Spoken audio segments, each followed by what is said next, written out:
Agora pense um pouco. O que sente um homem que despeja lá das alturas uma bomba atômica sobre uma população de civis? Como é que esse homem vai para essa missão? Com orgulho? Com medo? Será que ele sabia o que estava fazendo? Paulo Francis comenta e mostra imagens inéditas do dia em que 3 norte-americanos subiram aos céus para despejar o horror. Desde 1945 vivemos sob o medo de uma guerra nuclear. É um medo tão grande que nem ousamos pensar no assunto, a não ser de vez em quando e muito de leves. Bem, não estamos sozinhos. Os rapazes que jogaram as bombas nucleares em Hiroshima e Nagasaki em 1945 eram também serenos, normais, gente como a gente. Esses filmes são inéditos do carregamento da bomba que destruiu Hiroshima. O nome da bomba é Little Boy, menininho. E o avião, esse aí, tem o nome de Enola Gay, que é o nome da mãe do piloto que jogou a bomba. Um dia de festa para o Dr. Sigmund Freud. Os rapazes posam felizes, como se fosse uma seleção de futebol com o jogo ganho de antemão. Paul Tibbets, o piloto, é condecorado depois de ter destruído a vida de 200 mil pessoas em Hiroshima. E essa aí é a segunda bomba, chamada de Fat Man, o gordo. A tripulação americana coloca recadinhos para Hirohito, o imperador do Japão, com todo o nosso amor. Matou cerca de 100 mil pessoas. Esses rapazes não são culpados, cumpriram ordens e Paul Tibbets aí mostra a alegria e a responsabilidade que está por trás de todas as guerras. O mundo tinha mudado para sempre depois dessa viagem.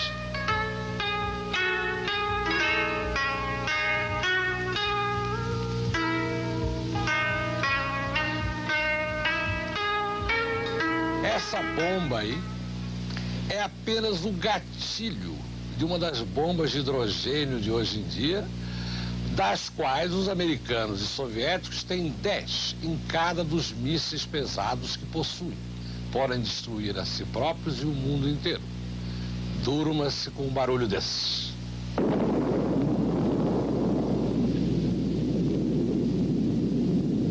Uma fortuna em armas. Bem, esse é o Ano Internacional da Paz. E vejam só que ironia, foi o período em que mais se gastou em armas. Um relatório feito por Ruth Legger Siva, ex-diretora da Agência Americana de Controle de Armas, revela que o mundo gasta $1.700.000 por minuto em armas. Os Estados Unidos lideram a lista, seguidos de perto pela União Soviética. O estudo calcula que os americanos gastaram quase $300 bilhões em armas. E parte dessas armas foi para o Irã, numa troca que até hoje está dando dor de cabeça ao governo. O presidente Reagan está em apuros. A imprensa e ninguém mais acreditam que ele agiu certo em trocar armas por reféns do Irã. Pela primeira vez em 5 anos de governo, Reagan está isolado. Perdeu 10% de apoio da opinião pública. A imprensa lhe fez perguntas injuriosas na última coletiva. Reagan hesitava bastante e gaguejou muito. A saída só pode ser uma, a de costume, reforma ministerial. Afastar os maus conselheiros que o levaram a esse impasse ridículo. Reagan hoje mesmo disse que não demite ninguém. Mas isso é o que sempre se diz nessas horas. Se não demite ninguém, vai ter 2 anos finais de mandato muito difíceis, atacado pelos VIPs da imprensa e do Congresso. Não, a saída é clara. Cara nova, vida nova. O presidente Daniel Ortega autoriza a volta de 3 padres no importante passo de reaproximação com a Igreja Católica. Os sacerdotes foram expulsos do país, acusados de apoiarem os rebeldes que lutam para derrubar o governo sandinista. A volta dos 3 foi exigida pela Igreja como condição para participar de uma comissão de pacificação nacional. Essa comissão vai supervisionar o cumprimento do acordo de paz assinado mês passado por 5 presidentes centro-americanos.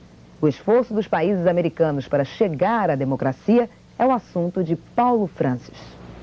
Discretamente, o governo Reagan tem apoiado a democratização das Américas. Butinou o Baby Doc Duvalier, do Haiti, afastou vários generais de repúblicas centro-americanas, fez eleições em El Salvador e apoiou ostensivamente a redemocratização da Argentina e do Brasil. E, no momento, faz uma força danada para se livrar do ditador do Panamá, Manuel Noriega, o maior traficante de narcóticos do continente.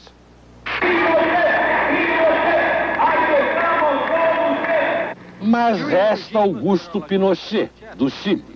Governa há 14 anos com as Forças Armadas. Pinochet sentiu os ventos da democracia em Washington e convocou a eleição para 1988. Quer ser candidato único, naturalmente. Está em campanha, sorrindo e cumprimentando os fãs. Continua vendo o mundo em cores preto e branca. Quando eu lhe digo de branco, se hace branco. A oposição de esquerda continua sendo perseguida a pau. A oposição respeitável está dividida. E este é o principal problema do Chile. A economia do país vai bem, mas parte do povo vai muito mal. O governo Reagan hesita em impor sanções, porque não dariam certo. Nunca deram, como demonstra o exemplo da África do Sul. Mas Pinochet, ainda que tenha apoio da classe média e da comunidade de negócios, está sobrando. Depende dos chilenos, que eles encontrem uma alternativa ao fero general. O fanatismo da revolução dos ayatolás. O primeiro-ministro do Irã, Hossein Mousavi, conseguiu ver um ponto positivo no massacre de centenas de peregrinos na cidade sagrada muçulmana de Meca 3 dias atrás. Para Mousavi, agora fica claro que política e religião são a mesma coisa. O objetivo dos iranianos é levar a Revolução Islâmica a todos os países muçulmanos. O Ayatollah Khomeini já anunciou o começo da luta para derrubar o rei da Arábia Saudita. Vamos ouvir Paulo Francis. A morte de mais de 400 iranianos em Meca, a cidade sagrada dos muçulmanos, é apenas mais um episódio na Guerra Santa que o Ayatollah Khomeini move contra todo o mundo árabe. Por trás desta guerra está a ideologia xiita, uma concepção de Estado que entrega todo o poder aos sacerdotes, aos ayatolás, relegando califas e tribos a segundo plano. A maioria dos muçulmanos ainda não aceita isto, mas há xiitas em todos os países árabes e até na União Soviética. O potencial de subversão de Khomeini é imenso e, como todo fanático, ele não mede custos, o que demonstra sua guerra contra o Iraque, o incidente em Meca e o fato de que está enfrentando a maior potência do mundo no Golfo da Pérsia, os Estados Unidos. Khomeini quer fazer explodir toda a região. E é o que fará, se não for contido pela morte ou pela derrota. Nos Estados Unidos, uma lista do FBI revela que os grandes nomes da literatura americana estão na lista negra. Paulo Francis. Mais um escândalo. Esta semana, a revista New Yorker dá que quase todos os escritores famosos americanos estão fichados como comunistas pelo FBI, a Polícia Federal dos Estados Unidos. Ernest Hemingway, Prêmio Nobel de Literatura. Ele detestava Fidel Castro, achava que Fidel tinha roubado Cuba dele. Hemingway tinha uma casa em Cuba. William Faulkner, também Prêmio Nobel, que só se interessava pela sua cidadezinha no interior de Mississippi. Não sabia a diferença entre comunismo e ciclismo. John Steinbeck, outro Prêmio Nobel, escreveu um livro a favor da guerra no Vietnã, contra os comunistas. E até, pelo amor de Deus, Tennessee Williams, que se interessava mais por meninos do que por política. Por que esta loucura? O responsável foi J. Edgar Hoover, um bronco que dirigiu o FBI muitos anos. Era tão doidão que achava que qualquer pessoa que fizesse uma coisa tão anormal como escrever só podia ser comunista. O FBI de hoje já declarou que estas fichas acabaram, que não faz mais. Já fez o bastante para colocar o país em ridículo mundial. Já veio tarde esse ato de contrição. Nos Estados Unidos, o presidente Ronald Reagan explicou aos americanos que os encontros que teve na Islândia com o soviético Mikhail Gorbachev foram um sucesso. Ele falou agora há pouco através de uma cadeia de rádio e televisão, afirmando que Estados Unidos e União Soviética estão mais próximos do que nunca em acabar com os mísseis balísticos e de assinarem acordos que levem a um mundo mais seguro e sem armas atômicas. O encontro dos dois líderes é analisado agora por Paulo Francis.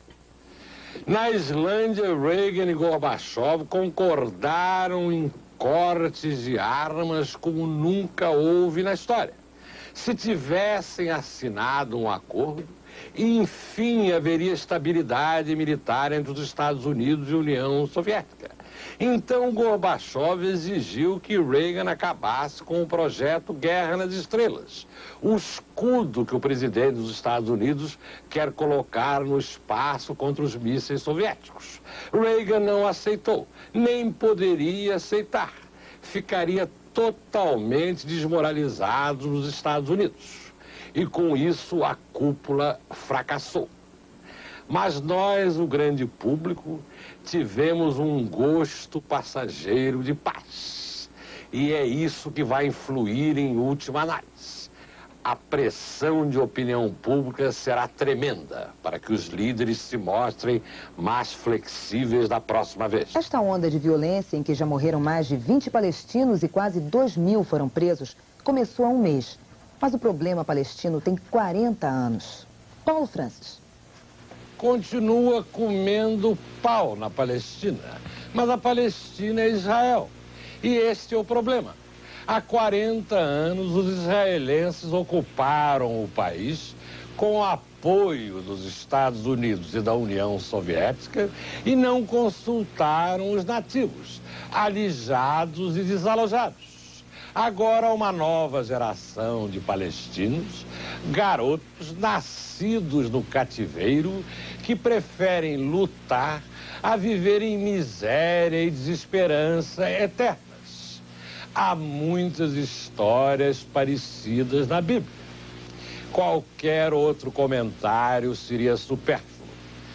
Todo mundo sabe o que está acontecendo. A paz frustrada na América Central. Começa nesta sexta-feira, na Costa Rica, uma reunião de 5 presidentes para avaliar o acordo de paz assinado há 5 meses. Até agora, não houve o cessar-fogo na região. Paulo Francis. Amanhã uma reunião na Costa Rica dos 5 presidentes centro-americanos que concordaram num plano de paz para a região. Oscar Arias, o presidente da Costa Rica, chegou a ganhar um Nobel da Paz por conceber o plano. Mas paz é o que não há. Os sandinistas não suspendem seu jugo ditatorial sobre a Nicarágua e Reagan os ajuda, porque insiste em manter os contras que nunca deram certo e que tem contra eles o Congresso americano. Os contras dão uma fachada de legitimidade aos sandinistas, porque são piores do que eles. Mas a situação mais difícil é a de El Salvador, em que o presidente Napoleão Duarte, eleito por grande maioria do povo, está posto contra a parede por um exército de extrema-direita e uma guerrilha de extrema-esquerda. Esta ponte já foi inaugurada 3 vezes, porque 3 vezes foi explodida. O plano Arias propunha um simples cessar-fogo, o fim da matança incessante na região. Depois se conversaria. Mas o fanatismo, o irracionalismo e a cobiça parecem ser o destino permanente desta região torturada.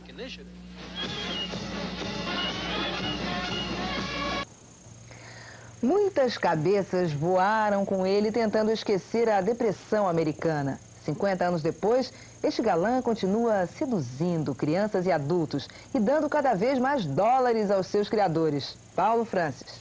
Ele tinha o maior guarda-roupa do mundo.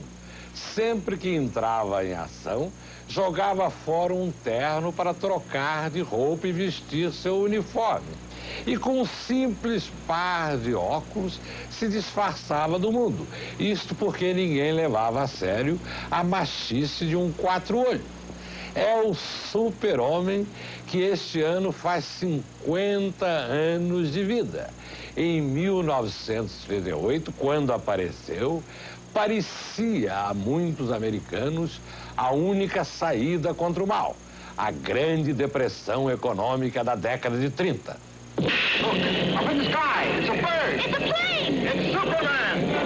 Como história em quadrinhos, o super-homem tinha milhões de fãs, mas foi na década de 1950 com George Reeves que ganhou o mundo.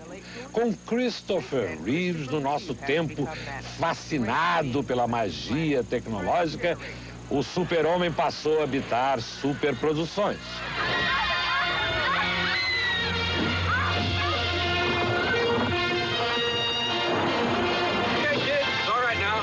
Mas o primeiro super-homem foi bem brega, Kirk Allen. Olha só.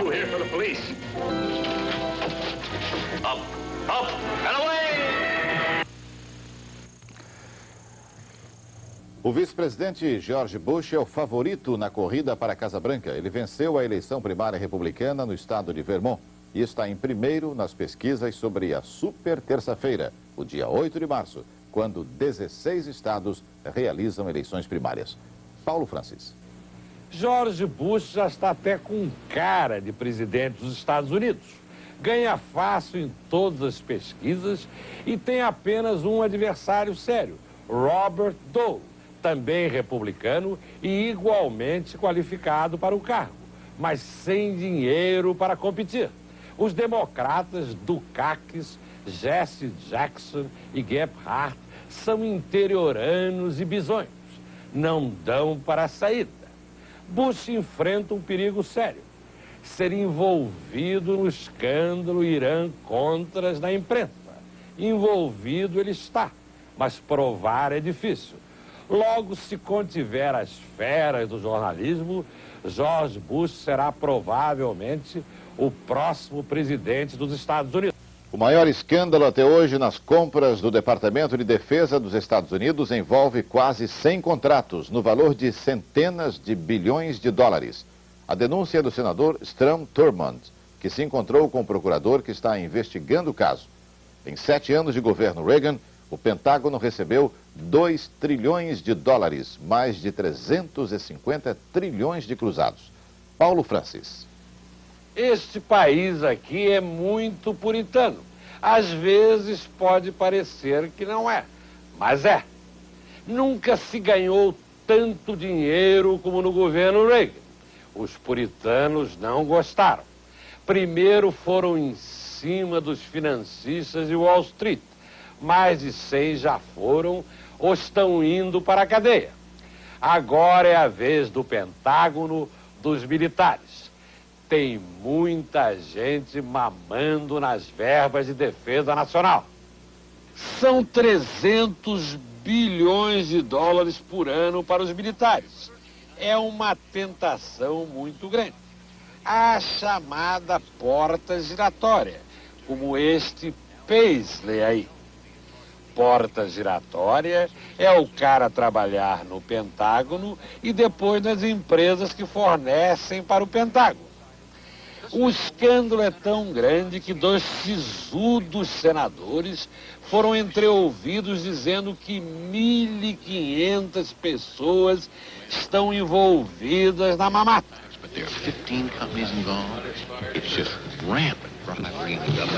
Os senadores não sabiam que os microfones estavam ligados. As cadeias vão ter lotação esgotada. O comandante da nave soviética Soyuz TM-5, que teve problemas para voltar à atmosfera da Terra, ainda piorou a situação ao não usar o controle manual da nave. A acusação foi feita pelo jornal oficial do governo soviético, o Izvestia. Paulo Francis. O mundo civilizado pôs ontem os seus imensos recursos à disposição da União Soviética para salvar a tripulação de um Soyuz transviado. Foi emocionante e impressionante. O ser humano é mesmo Deus de si próprio em alta tecnologia, mas ao mesmo tempo não consegue resolver alguns de seus problemas básicos. Em Bangladesh, milhões de pessoas estão ao desabrigo e passam fome. O mundo rico oferece comida e auxílio médico. Não adianta nada. O que é preciso é ter uma infraestrutura de transportes e uma rede sanitária, coisa que não existe quase em parte alguma do quarto mundo, apesar de conversas intermináveis. Esta diferença entre alta sabedoria tecnológica e a mais vil miséria é o contraste mais chocante da condição humana quando nos aproximamos do ano 2000.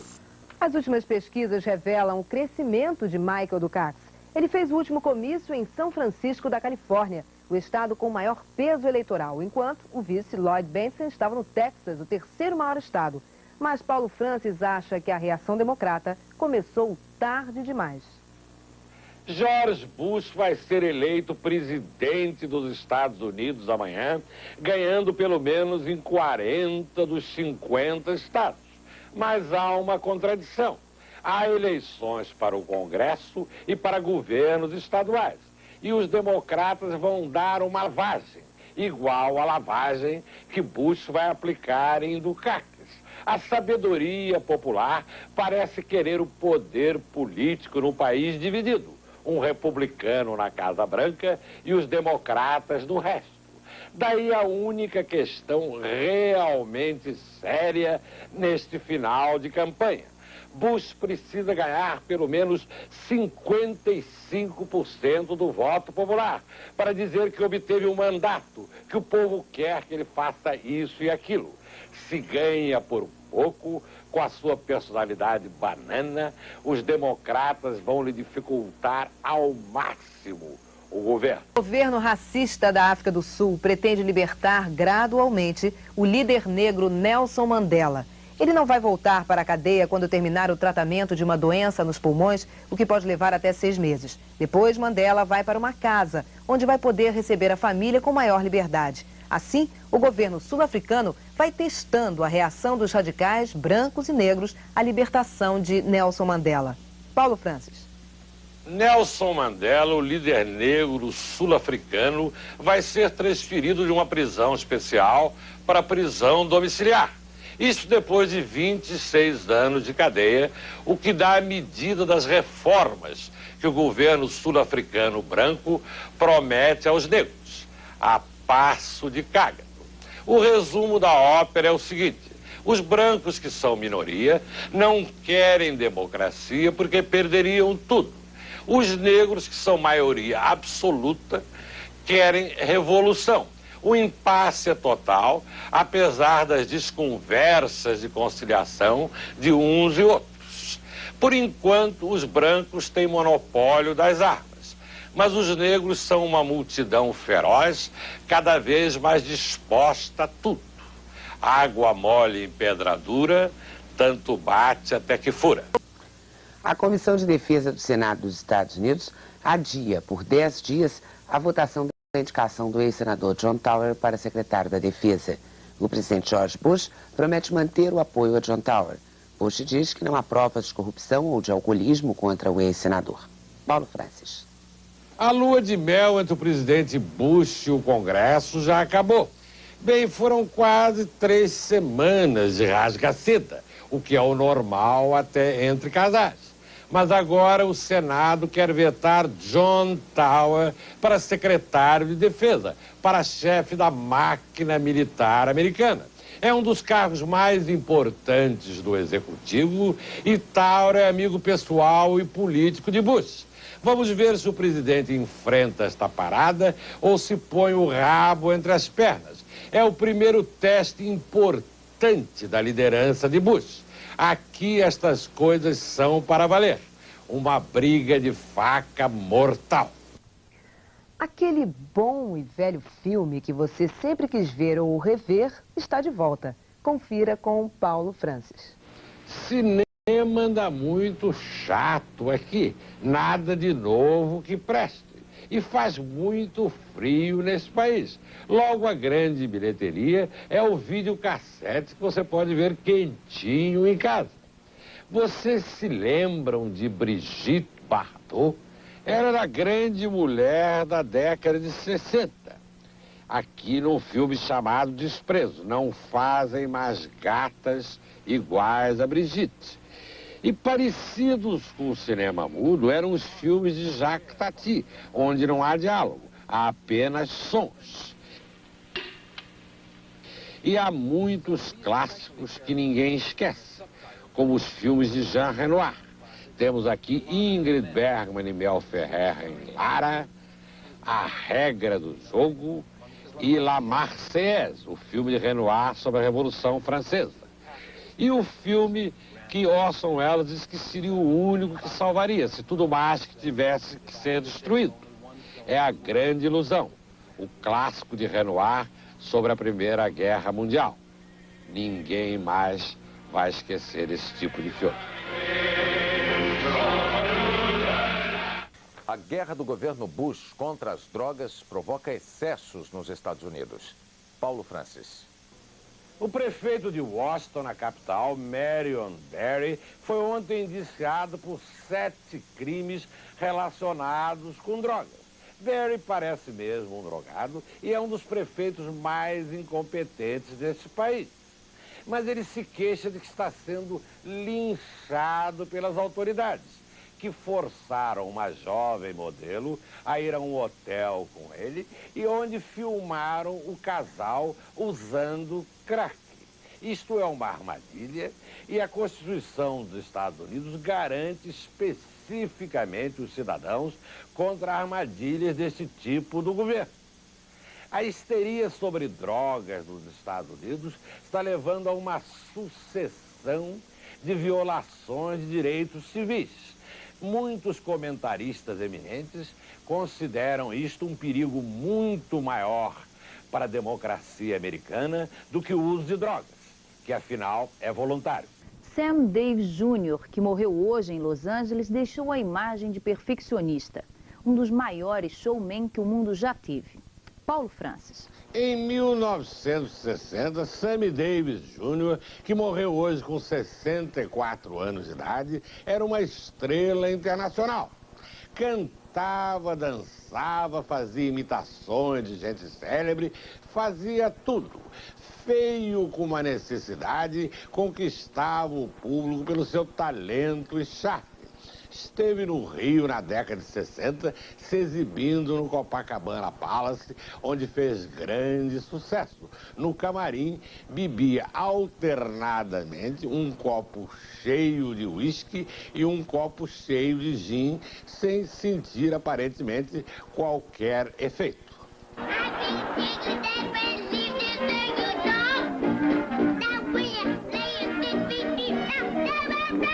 Desde criancinha, ele foi de show business, sapateando e cantando. Aliás, o sapateado negro tem uma história interessante. Eram criancinhas pretas, sem um níquel, que dançavam nas ruas, nas calçadas, pedindo tostões aos brancos. Virou uma forma de arte. E ninguém mais famoso do que Bojangles, um dos ídolos de Sammy Davis Jr. Mas Sammy continuou na sua carreira e chegou ao ápice. A companhia de Frank Sinatra, Dean Martin e outros grandes nomes do show business. Mas com o advento do rock e o fim da era dos grandes shows em que ele se especializava, ele foi encolhendo bastante. Se deu muito mal na Convenção Republicana de 1972, onde ninguém sabe por quê, resolveu se esfregar em Richard Nixon, o candidato republicano que era odiado por liberais e negros que transferiram este ódio para Sammy. Sammy talvez não o merecesse, mas nunca se recuperou de todo. Ainda assim continuou trabalhando. São inúmeras as suas aparições em show. Ele temia morrer como Bojangles, o sapateador, bêbado e desamparado. Mas nada disso. Morreu confortavelmente em Beverly Hills, Califórnia, cercado da sua família, amigos e a lembrança dos seus fãs.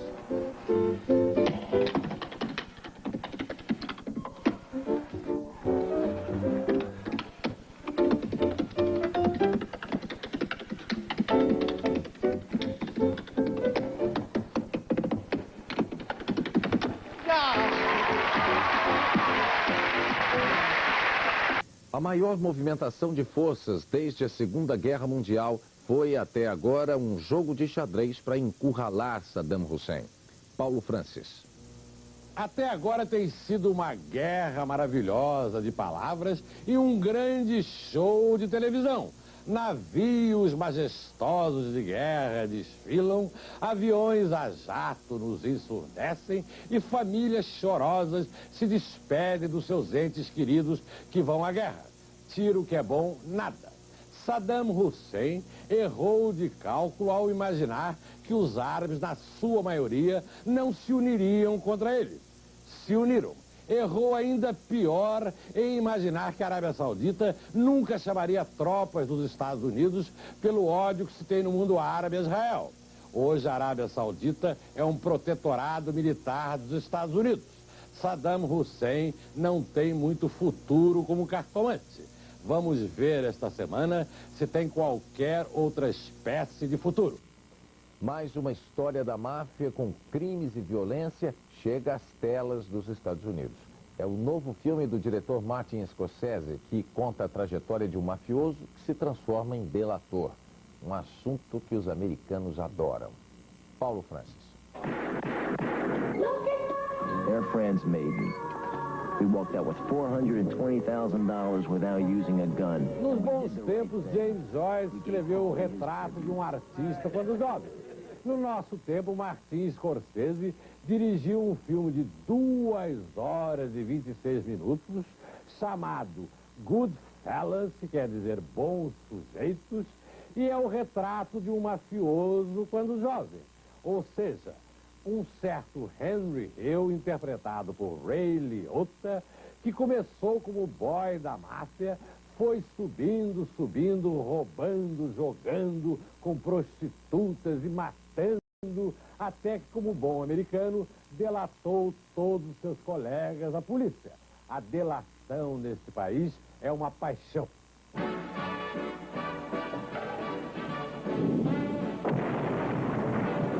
Hey, Mom, what do you think? You look like a gangster. O filme é esfuziante como o cinema. Martin Scorsese conhece todos os truques da arte cinematográfica e tem atores esplêndidos como Robert De Niro, Paul Sorvino e esse tal de Ray Liotta.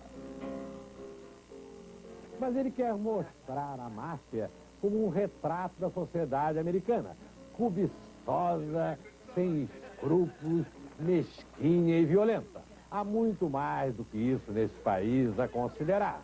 Em todo caso, vale pela qualidade cinematográfica.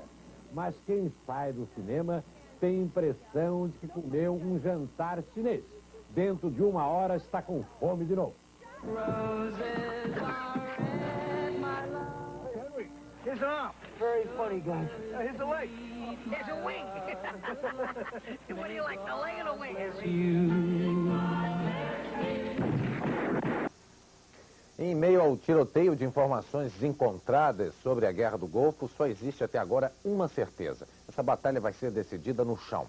Para tirar os iraquianos do Kuwait, os aliados vão ter que enfrentar campos minados, valas cheias de petróleo que podem criar uma muralha de fogo em torno do Kuwait e uma parede de arame farpado.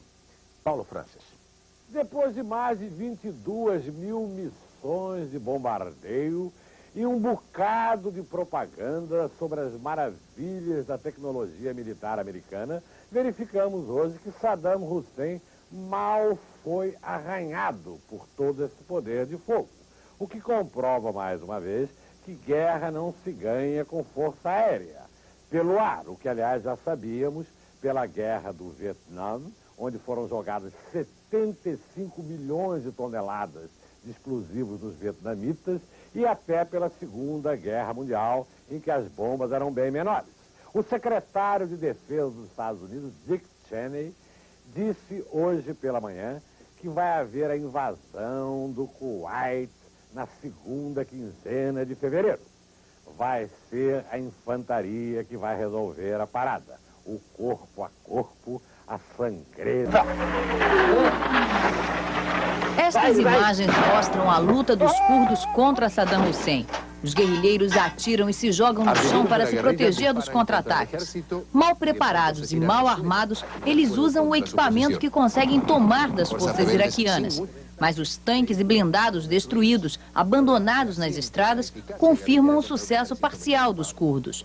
Eles afirmam que controlam quase todo o Kurdistão iraquiano. Estas cenas de luta no centro da região revelam que o domínio é precário. A TV iraquiana divulgou estas imagens de Saddam Hussein reunido com o governo para dizer que a situação é normal. Os jornalistas estrangeiros também foram autorizados a visitar Amara, que estava em poder dos rebeldes xiitas e foi retomada pelo exército de Saddam Hussein. Mais cedo ou mais tarde, Saddam Hussein vai ter de ir embora para algum Paraguai ou Mauritânia da vida para gozar os seus bilhões de dólares roubados. Foi para acabar com Saddam que os Estados Unidos libertaram o Kuwait e derrotaram o Iraque. Os países do Golfo não toleram Saddam, tremem de medo diante deles. Mas Saddam não tem desconfiômetro e continua combatendo seus rebeldes, os curdos e os xiitas, e usando até suas execráveis armas químicas. Vai chegar o momento que as tropas americanas no Iraque vão ter de marchar sobre Bagdá. Com Saddam no poder, não há paz possível, nem pode se iniciar um processo de paz. Há 2 anos, ele conquistou a crítica com o filme Henrique V. Agora, o ator e diretor inglês Kenneth Branagh quer conquistar também o público. Para isso, ele abandonou o sotaque britânico e vestiu um personagem bem americano, um detetive particular. Apesar da formação teatral shakespeariana, Branagh mostra que também tem gurus no cinema, fazendo homenagens explícitas a Orson Welles e Alfred Hitchcock. Paulo Francis viu e gostou. Roman? He was gonna kill me. Dead Again, Morto de Novo, é um filme sobre reencarnação, como Ghost. E tem também aquele clima delicioso de mistério de Chinatown, que celebrizou Jack Nicholson. É sobre essa mocinha aí, meio etérea, que perdeu a memória e que um detetive vai investigar o que aconteceu com ela. Ela é Emma Thompson e o detetive é Kenneth Branagh, que ficou famoso pela sua versão de Henry V de Shakespeare. Mas não é que eles descobrem que 40 anos atrás havia um casal parecidíssimo com eles e que o marido ciumento matou a mulher? Mais interessante é que o marido aqui é a cara de Laurence Olivier nos bons tempos. Olivier, naturalmente, o grande rival espiritual de Branagh. O filme não é muito sério, é como aqueles melodramas gostosos com John Crawford e Humphrey Bogart na década de 50. Mas é divertidíssimo, ainda que o final desaponte um pouco. Muito bonito e agradável. Handsome man, wasn't he? But at all the sort. Uma mulher beirando os 60 anos que se casa pela 8ª vez ainda é notícia. Neste fim de semana na Califórnia, Elizabeth Taylor provou que sim. 15 helicópteros carregados de fotógrafos e cinegrafistas sobrevoaram o rancho de Michael Jackson, disputando os melhores lances da cerimônia milionária que uniu a atriz a um ex-caminhoneiro. Paulo Francis explica por que, apesar de estar há 4 anos sem filmar, a estrela continua brilhando tanto. Liz Taylor continua aumentando a alegria das nações, se casando pela 8ª vez com um jovem com espinhas no rosto.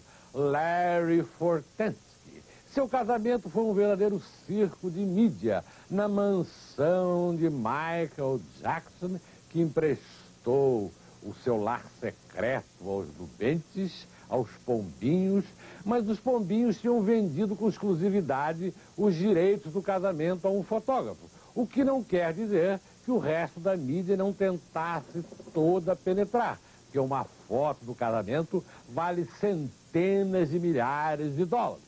Tentaram penetrar por helicóptero, por balão e o diabo a 4. Elizabeth Taylor teve 3 casamentos sérios, com Conrad Hilton Jr., com Eddie Fisher e com Richard Burton. Conrad Hilton bebeu tanto na noite de núpcias que não conheceu biblicamente a noiva, dormiu sozinho. Eddie Fisher era casado com a melhor amiga de Elizabeth, Debbie Reynolds, mas Elizabeth Taylor não teve perdão. E Richard Burton foi o único realmente sério. Se amaram muito, brigaram muito, se reconciliaram e casaram 2 vezes. Beberam literalmente o casamento até destruí-lo, como no seu melhor filme juntos, Quem Tem Medo de Virginia Woolf. E por que essa fusarca toda com Elizabeth Taylor, que é uma senhora que já deve estar na 8ª pitangui? Porque a verdade é que Elizabeth Taylor foi a grande estrela dos anos 60 e não Marilyn Monroe, como muita gente jovem pensa. Ela é o símbolo da década da permissividade e continua aí firme, forte, sacudida, tentando agarrar o seu homem e viver feliz para sempre. Festa Nacional.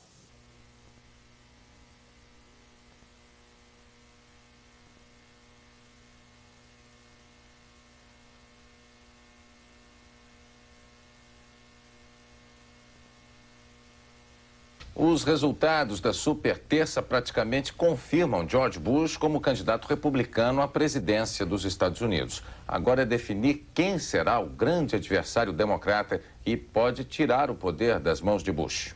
Com as suas vitórias nas eleições primárias de terça-feira, Bush já é o candidato oficial do Partido Republicano.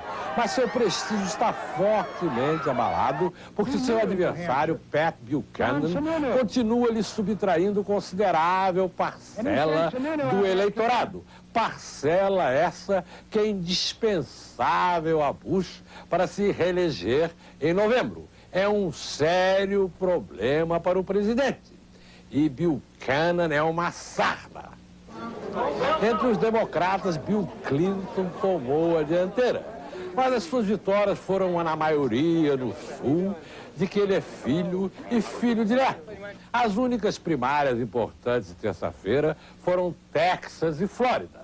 Ainda restam as de Michigan, Illinois, Nova York e Califórnia. Estas são imensas e quem ganhá-las terá finalmente o prêmio de ser o adversário contra Bush.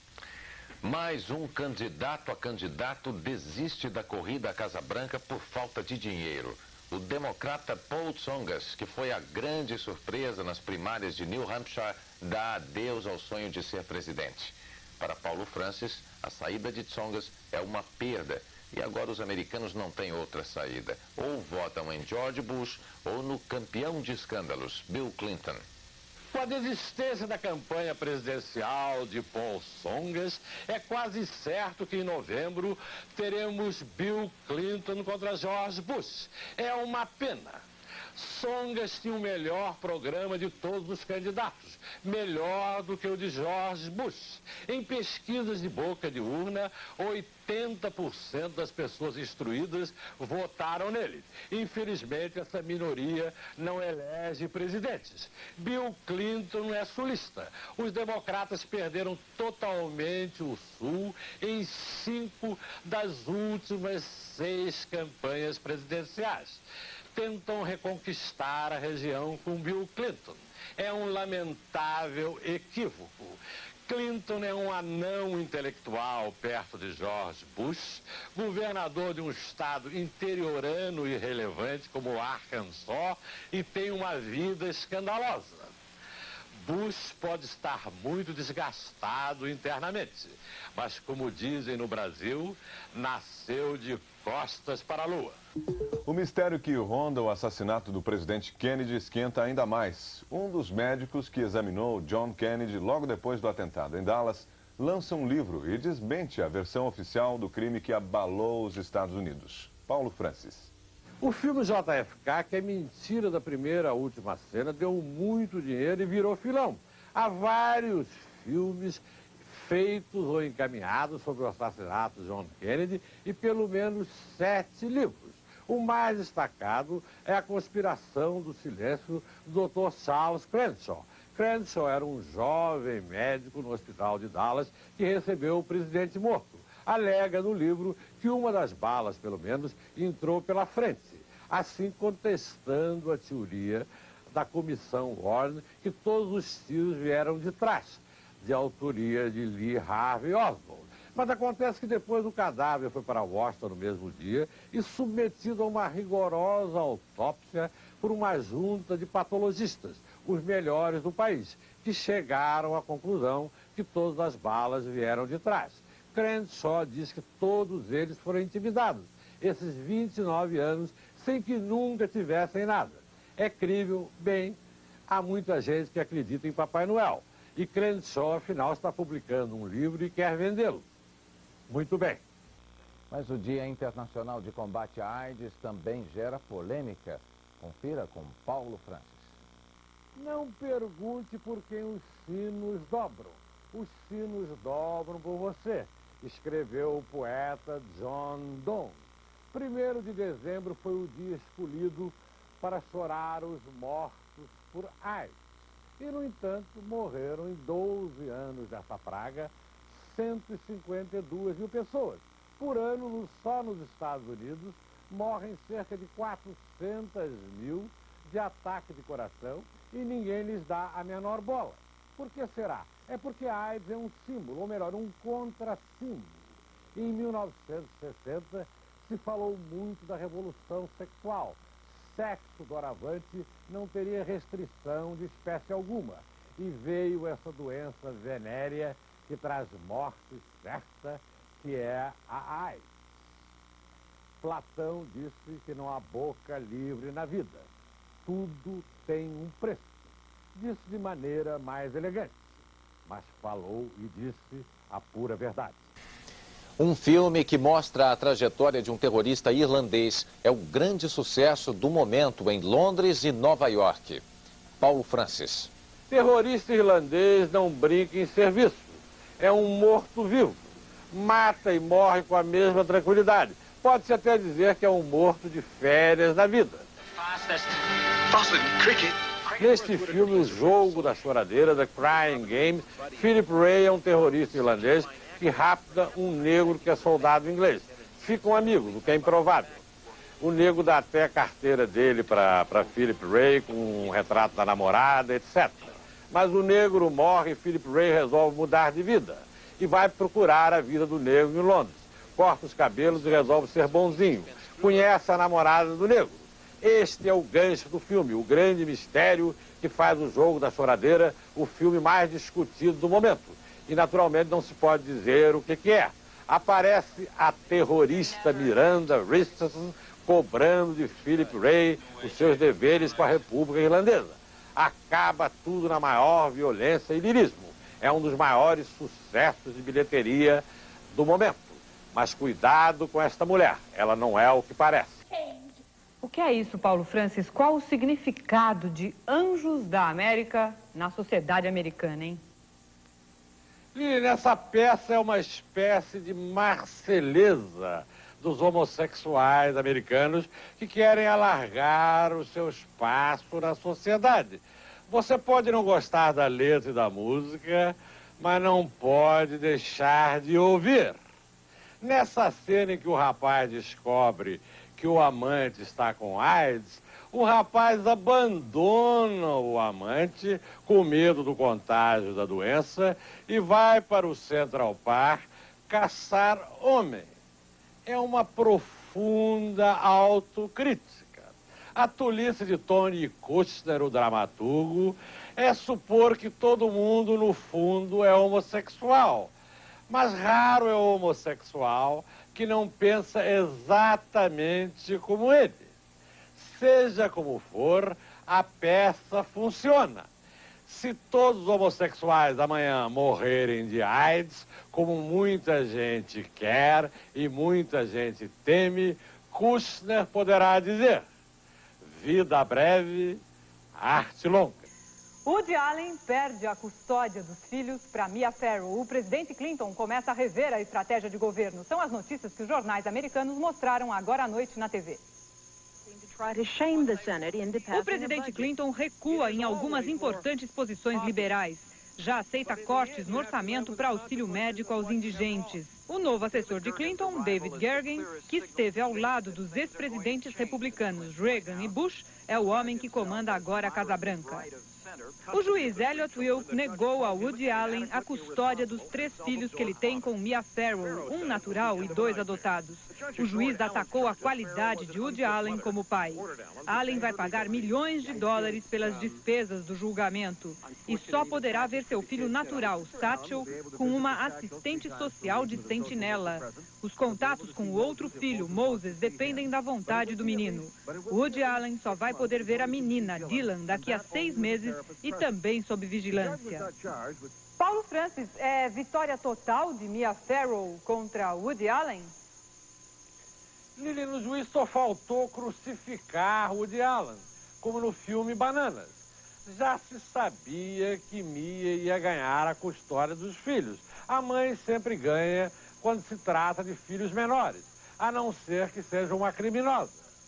Agora é difícil dizer qual dos dois é mais desagradável. Se Mia Farrow com essa obsessão de mulher rejeitada, manipulando as crianças contra Woody Allen, ou se é Woody Allen com esse baixo astral dessa coreana, que afinal é o pai adotivo da moça e cometeu, portanto, incesto moral. Os dois se merecem, deviam ter continuado juntos. Lívia. Paulo Francis, com todos esses acordos de comércio, onde fica o Brasil? Lívia, o Brasil não está em parte alguma. Nós somos o país mais fechado do mundo. Não admitimos investimento em óleo, telecomunicações e informática. Os 3 países mais ricos do mundo, Estados Unidos, Japão e Alemanha, admitem investimentos estrangeiros em óleo, telecomunicação e informática. Talvez por isso eles sejam ricos e nós sejamos pobres. Em 1980, 49% das multinacionais na América Latina estavam no Brasil. Hoje, só 22%. A causa é essa Constituição Frankenstein, a obra máxima do pranteado Ulisses Guimarães. É por isso que querem revisar a Constituição. Mas para quando? No ano 2000? Lília. Paulo Francis, como os americanos estão vendo mais esta tragédia causada pela natureza? Sandra, hoje pela manhã, às 4h30 da madrugada, um terremoto que registrou 6,6 na escala Richter, na área de Los Angeles, Califórnia. Foi um alvoroço dos diabos. 24 pessoas já foram encontradas mortas e o Estado está em estado de convulsão, com as autoridades se mobilizando e tentando manter um mínimo de ordem e coerência. E também na costa leste, há mais de um mês, estamos mergulhados em temperaturas subárticas. Tempestades de neve, chuva de granizo, o tráfego está um inferno e já morreram mais de 20 pessoas. A vida se torna mais e mais difícil. E nesse momento devemos nos lembrar que, senhores que somos da tecnologia, ainda estamos de joelhos diante da mãe natureza, que em última análise é quem rege nossa vida e nosso destino. Paulo Francis, dá para ver uma luz no fim do túnel? Será que toda essa agonia em Sarajevo pode ter um final de paz? Não, Lília, não vai haver solução conciliatória alguma. Clinton e os líderes da Europa Ocidental estão conformados que a Bósnia muçulmana seja absorvida pela nova grande Sérvia. Na verdade, não querem um país muçulmano no centro da Europa. Também gostariam que não houvesse tanto derramamento de sangue, porque afinal é gente branca e de olhos azuis que está morrendo em grande parte, o que choca um pouco o público. Mas na verdade só 0,5% dos americanos querem que os Estados Unidos bombardeiem a Sérvia. Clinton é um escravo das pesquisas e a Bósnia muçulmana está condenada. Lília. Paulo Francis, e no meio desse tiroteio todo, o que os médicos acham? O câncer, afinal, tem ou não tem cura? Lília, os médicos não sabem a causa do câncer, da superprodução de células que gera câncer, no plural. Daí toda a medicina anticâncer ser defensiva, da cirurgia à quimioterapia. Os médicos descobriram que há incidência de cânceres em quem fuma câncer no pulmão ou quem come determinados alimentos, câncer no estômago ou no cólon, mas não podem ter certeza da causa, porque não sabem qual é. Eles sabem qual é a causa do resfriado, mas não sabem como curar, mas ao menos sabem a causa. E o pior é que o câncer cada vez mais aumenta e já bate o infarto, a morte pelo coração. O câncer se tornou a maior praga da humanidade e não há cura à vista. Líder. Paulo Francis, o que tanto separa, nesse caso do salário mínimo, o presidente Clinton dos republicanos? Pessoas que têm juízo nesse país são contra esses aumentos de salário mínimo, porque, em geral, levam ao desemprego em massa, de gente que trabalha meio expediente, como os estudantes, ou a empresas que empregam muitos menores. A solução republicana, que já foi apresentada várias vezes, é dar crédito fiscal a quem ganha pouco. Ninguém merece mais um desconto no imposto de renda do que quem ganha pouco. Mas isso parece ser pecado mortal para os democratas. Estão sempre querendo tomar dinheiro de alguém, ou seja, em impostos, ou das médias e pequenas empresas que empregam gente no salário mínimo. Dar não é com eles. Lília. Hollywood perde um de seus grandes astros. Dean Martin morre por insuficiência respiratória em casa em Beverly Hills, Los Angeles. Ator e cantor, foi amigo de Frank Sinatra e parceiro de Jerry Lewis em muitos filmes. Paulo Francis. Dean Martin, Dino Martino, morto aos 78 anos de idade, no dia de Natal. Já estava há muito tempo aposentado, mas quem pode esquecer sua maravilhosa voz, desta grande safra de cantores populares italianos que tivemos este século, ítalo-americanos, seria a palavra correta, como Frank Sinatra, Tony Bennett e Perry Como. Where's Bertie? Isn't he here? No, I went down to get some coffee and then come back up here, he's gone.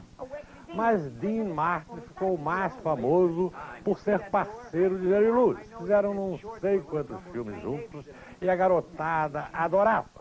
Finalmente ele se cansou, resolveu ser cantor por conta própria e também ator. Contracenou com alguns dos melhores atores do cinema, de Marlon Brando em Young Lions, Leões Jovens, a John Wayne em Eldorado. Sempre se saiu bem, sempre foi o maior sucesso, ganhou o burro do dinheiro, namorou todas as mulheres bonitas e há 10 anos parecia imensamente entediado com a vida. Ia jantar sozinho com um guarda-costas, sentava sozinho numa mesa e o guarda-costas em outra. E não falava com ninguém, sorria quando cumprimentava. Man your age and your profession, you are in excellent health. How do you manage it? Clean liquor. Mas quem vai esquecer sua maravilhosa voz?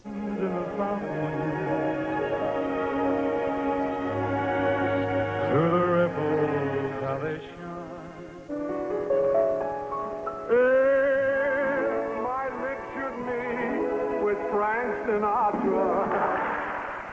Está tudo em vídeo para sempre. Lilian. Uma das maiores escritoras de língua inglesa, Jane Austen, que viveu no começo do século XIX, vira moda em Hollywood. Seus livros adaptados para o cinema são um sucesso atrás do outro. Paulo Francis. Já tivemos 3 em sucessão. Clueless, Sem Pista, Persuasão, que foi um grande sucesso. E agora Sense and Sensibility, Senso e Sensibilidade, que é com Emma Thompson, Alan Rickman e Hugh Grant.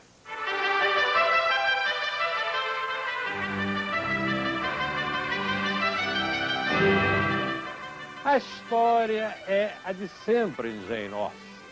As moças querem se casar bem e, olha, os rapazes, apesar de terem suas profissões, também querem casar com mulher rica, se possível. E o entrecho todo se passa nisso, até que finalmente se encontra um ajuste com a vida e as pessoas vivem mais ou menos bem. Há também uma grande mistura de classes sociais nos romances e até nos filmes sobre Jane Austen. Se bem que os filmes são meio grossos em comparação aos livros, porque há muita observação irônica e muita brincadeira velada que se pode fazer com palavras, mas em cinema não se pode fazer, porque cinema é o olho mágico português. Tem que ser tudo em hora. Ainda assim, ver Emma Thompson e Alan Rickman é um prazer para os olhos. Já Hugh Grant parece meio doido. Deve estar pensando em Divine Brown. É melhor sair para outro. O período de ouro do ator e dançarino Gene Kelly, que morreu hoje, foi nas décadas de 40 e 50. Nessa época, foram produzidos grandes musicais, como Um Americano em Paris, Marujos do Amor, Um Dia em Nova York e, especialmente, Cantando na Chuva. Nos 1950, Metro-Goldwyn-Mayer, rainha absoluta dos musicais de Hollywood, resolveu encerrar a produção desses filmes, porque não davam dinheiro na bilheteria. O último cartucho foi um filme chamado Cantando na Chuva, com Gene Kelly, Debbie Reynolds, Donald O'Connor e Sid Sherry.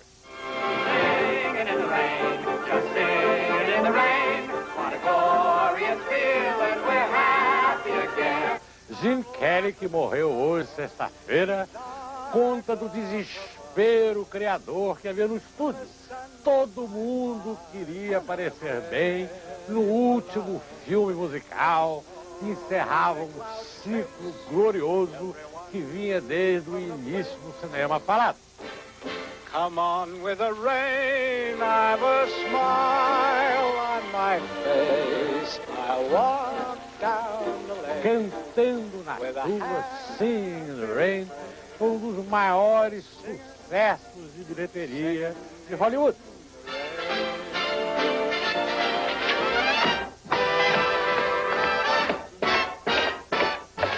Gene Kelly era um gênio do pop. Não tinha medo de competição.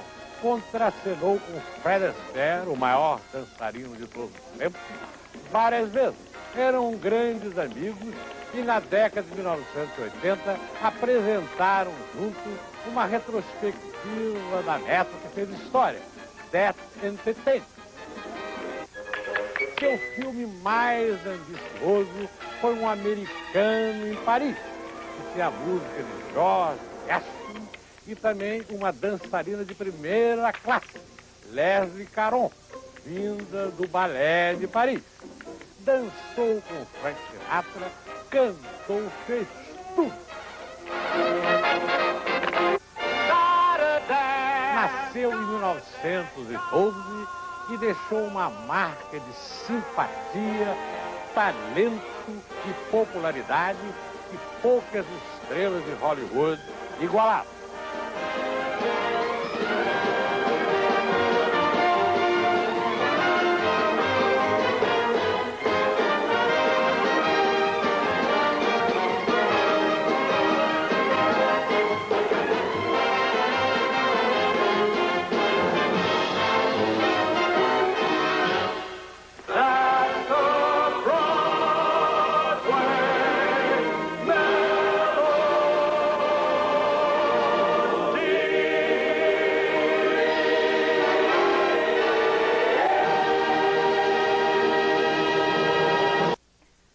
corrida à Casa Branca chega a mais um estado americano, a Carolina do Sul.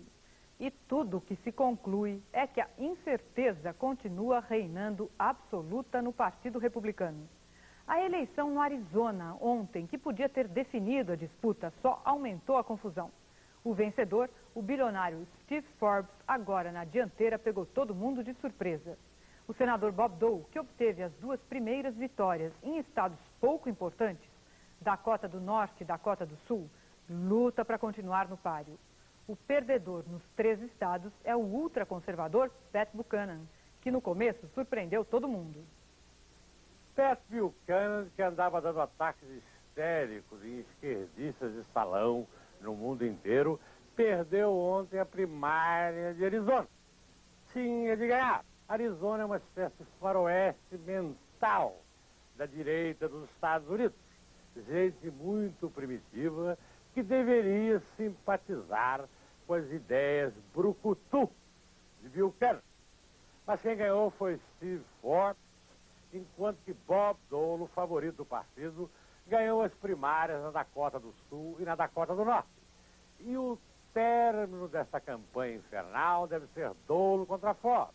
Dole é um homem de centro, há 28 anos é senador, é um estadista experimentado e é o melhor para bater Bill Clinton.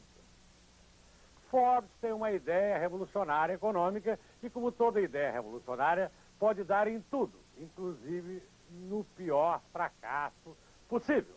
Mas Dole deve ganhar porque tem um controle muito maior sobre a máquina do partido.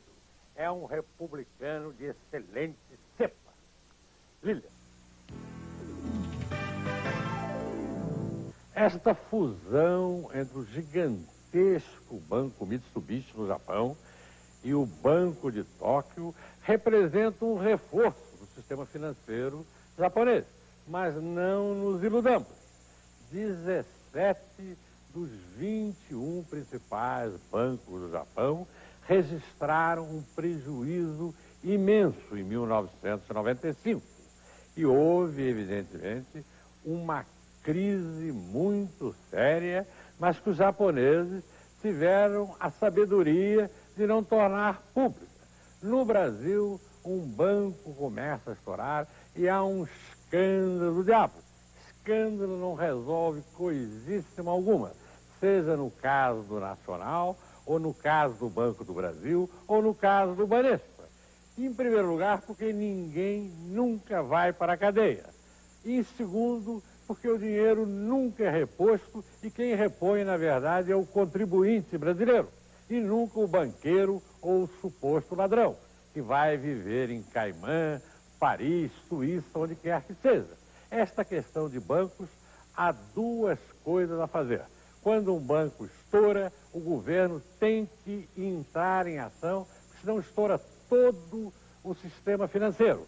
Agora, a segunda coisa que nunca se faz no Brasil é colocar na cadeia os responsáveis. Mônica. 5 países árabes acusam Israel de não respeitar os acordos de paz. No fim da reunião anual do Conselho de Cooperação do Golfo Pérsico, a Arábia Saudita, o Kuwait, Emirados Árabes Unidos, Catar e Omã chegaram a ameaçar com a retomada do boicote comercial contra Israel. A Europa e os Estados Unidos também não estão satisfeitos com Israel. O comentário é de Paulo Francis. Dessas crises que parecem não ter solução, Zaire, Bósnia, Sérvia, nenhuma tem realmente importância, porque os americanos podem controlar militarmente o imprevisto. Mas já em Israel a questão é diferente. Um acordo foi feito entre o primeiro-ministro Isaac Rabin e depois Shimon Peres com Yasser Arafat da OLP, que cederia parte da terra palestina a um Estado semi-autônomo palestino. Isso foi cortado de vez, pelo que diz, pelo primeiro-ministro Benjamin Netanyahu.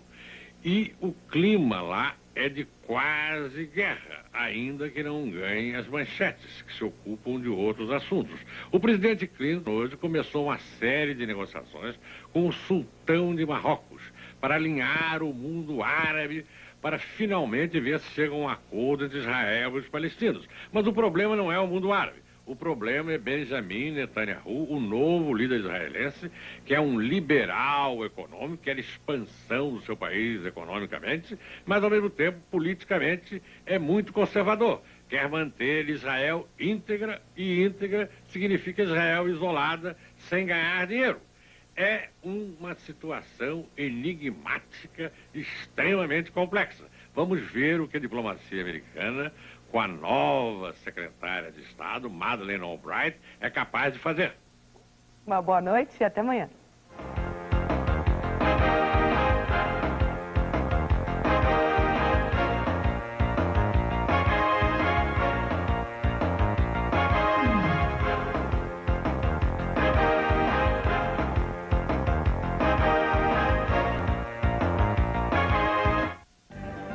Jornal da Globo. Oferecimento Relógios Dumont, mais de 1000 modelos. Dumont, o primeiro a cada segundo.